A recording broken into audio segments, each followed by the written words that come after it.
masih dalam acara peluang usaha.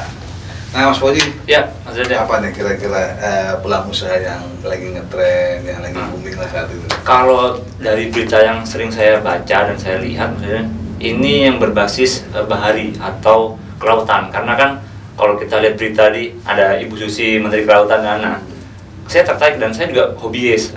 Di rumah saya mengkoleksi beberapa ikan hias. Tapi sayangnya Mas Dede, banyak matinya. Nah, saya ada PR besar berarti. Saya belum tahu bagaimana caranya memelihara ikan hias. Nah, Mas Deden ada informasi mungkin? saya ada informasi. Nah, kayak gimana tuh? Ya, kalau ikan hias sekarang ini banyak ya, ada terbagi dua ya, ikan hias air tawar dan ikan hias air laut. Air laut. Nah, kalau bahari itu kan Lebih luas ya, laut ya? Laut tuh banyak banget kalau mau dijadikan. Kalau air laut ada yang air tawar nggak Mas? Nggak ada ya? Nggak ada. Oh, nggak ada, baik. Di pinggiran ada. Oh, di pinggiran ya. Ya. Nah, itu ada dua ya, dari ikan laut dan ikan tawar. Air tawar. Nah, laut tuh banyak banget ya, mau dijadikan. Nggak usah disebutin lah ya, Mau banyaknya. banyak nama-namanya pun saya tidak tahu. Oh gitu? Tapi Jadi bagaimana dong? Yang paling gampang, paling murah adalah memelihara ikan hias air tawar. Air tawar. Berarti yang episode kali ini, segmen kali ini kita akan lebih banyak membahas tentang ikan hias air tawar. Betul. Nah, bagaimana dong? Jadi gini, pernah dengar kan ikan arwana? Arwana.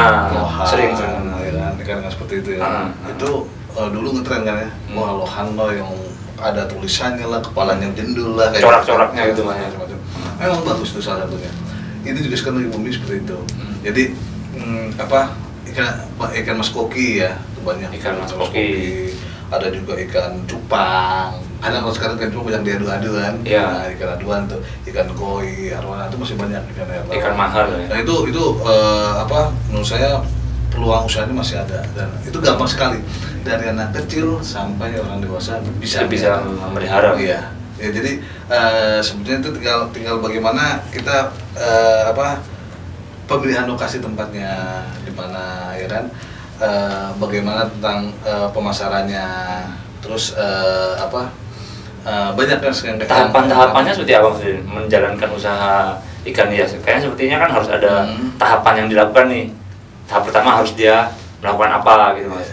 Yang pertama itu yang terpenting adalah kalau ikan hias itu yang terpenting adalah tempat, lokasi tempat. Maksudnya akuariumnya ya? Iya, akuariumnya nggak hanya satu. Oh gitu. Ya, akuariumnya ada beberapa akuarium. Tergantung seberapa besar ikan yang dikelola ya. Seberapa banyak. Dan berbagai banyak macam jenis ikannya juga macam-macam. Tadi satu akuarium satu jenis sebaiknya gitu ya? Bisa dua. Oh, biasanya seperti itu. Dan itu juga ada penerangan, ada oksigennya mereka. Filter air juga mungkin ya. Gitu. Dan itu saya rasa mudah. Cuma yang penting adalah lokasi tempat. Pemilihan untuk lokasi itu ya, iya, pembudidayaan ikan ya. Betul. Dan nggak perlu kayak semacam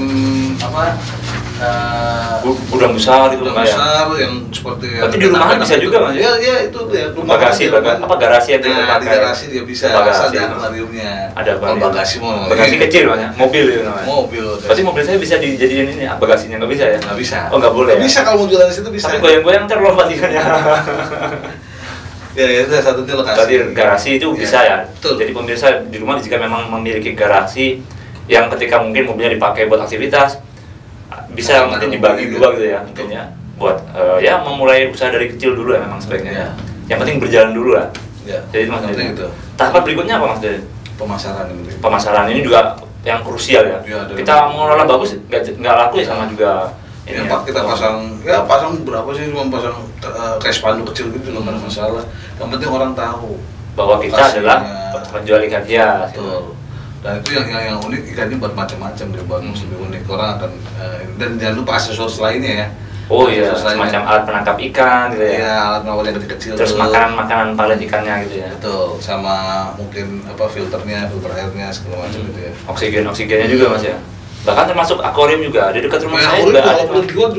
Benar, dia kiosnya cuma kecil Mas. Cuma saya tanya omsetnya dia bisa sampai 20 juta sebulan. Betul. Padahal dia kios kecil nyewa di pasar.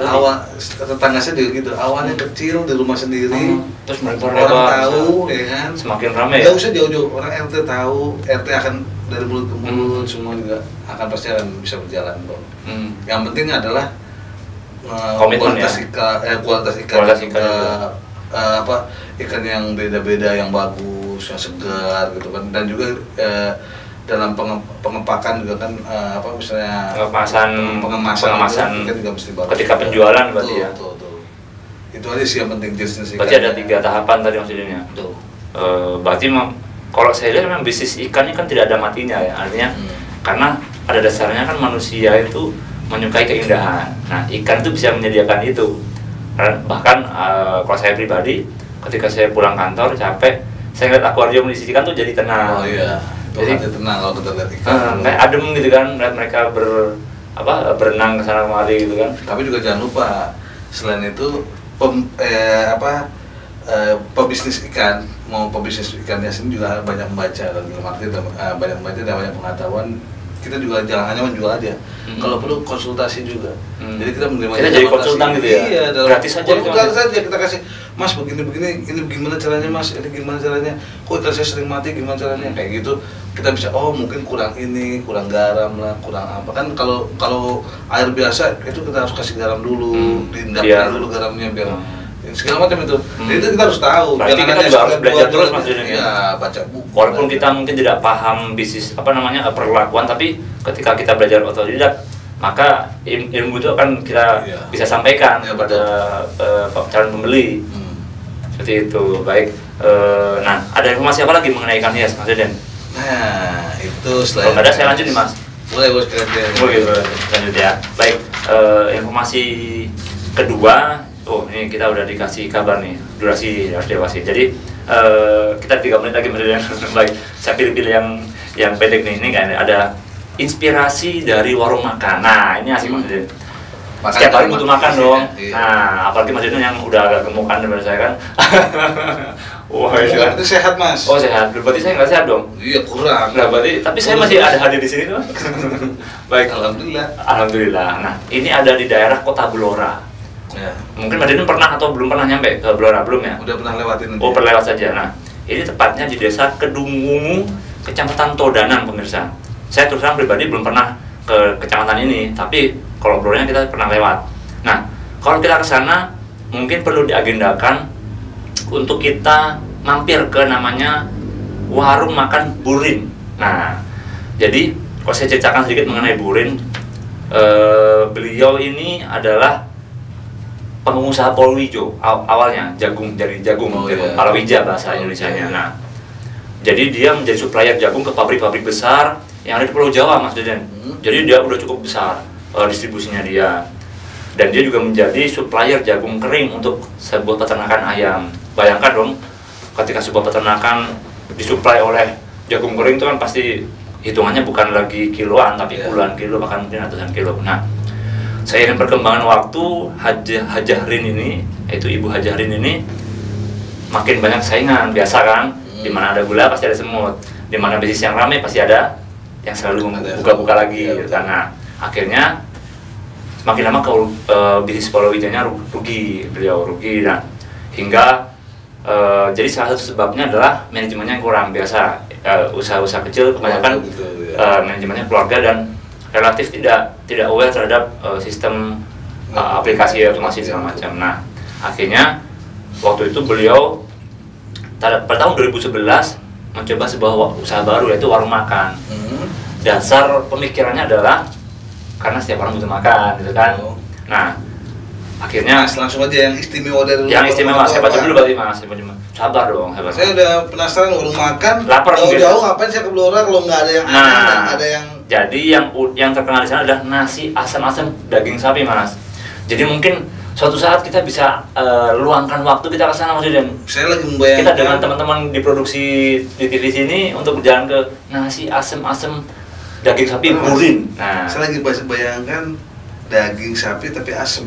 Nah, gimana ya? Ini asamnya bukan satu Mas, tapi 2. Nasi asam-asam. Nah, kebayang berarti apakah nasinya asam? Ya saya belum tahu, karena saya belum pernah. Mas, kita perlu ke sana. Kayaknya perlu ke sana. Ini benar-benar bikin saya penasaran. Bikin penasaran. Nah, makanya kalau jadi gini, kalau mau bikin peluang usaha, kalau mau bikin rumah makan harus ada yang aneh dan unik. Ke konsep berarti. Tapi kita bahas dulu Mas dan setelah jeda iklan berikut ini, pemirsa. Jangan kemana-mana, kita kembali setelah jeda iklan berikut ini.